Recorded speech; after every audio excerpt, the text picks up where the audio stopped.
Баршаңызға сәлем, сіздермен бірге Жансая. Бүгін біз осындай керемет тауық етінен жасалған рулет жасайтын боламыз. Міндетті түрде жасап көріңіздер, дәмі өте керемет және столдың да сәнін алып тұрады, сән беріп тұрады. Менің арнамнан түрлі рецепттер табасыздар, сондықтан жіберіп алмаш үшін подписаться кнопкасын басыңыздар. Ең алдымен рулетті дайындау үшін біз ең алдымен омлетін дайындап аламыз. Ол үшін омлетіне біз 3 жұмыртқамызды шым-шым тұзымызбен жақсылап тұрып араластырып аласыздар.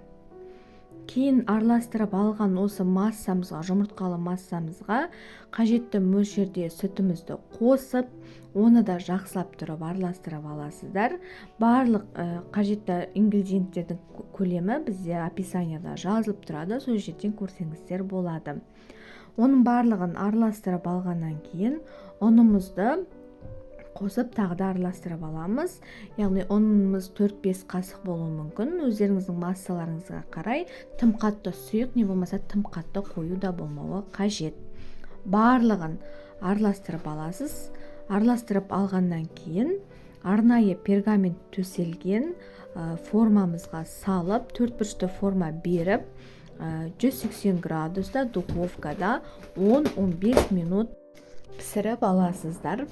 Біздің рулетіміз піскенше, омлетіміз піскенше біз ортасындағы тауық етінен салмасын жасасақ, тауық етінің төс етін аламыз, яғни еті көп. Сол төс етін осындай фарш қылып айналдырып аласыздар.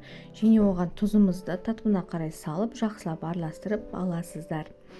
Енді піскен омлетіміздің осылай аламыз да қағаздан алып тастаймыз, яғни қағазбен екеуін ажыратып аласыздар. Солай орауға жеңілірек болады. Кейін ажыратып алғаннан кейін үстіне тауық етін, жаңағы тауықтың фаршын бетіне барлығына 4 бұрышты етіп жайып шығасыздар. Жайып алғаннан кейін шетінен бастап жай-жайдан тауық рулетін рулет қылып орап аласыздар. Видеодағыдай етіп барлығын орап аласыздар.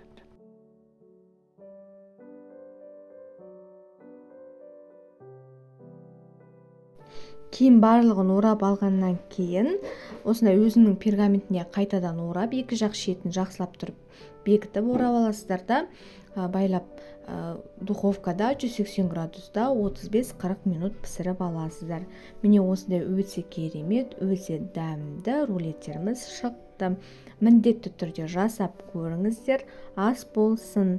Егер де видео сіздерге ұнаса, лайк басып, комментарий жазуды ұмытпаңыздар.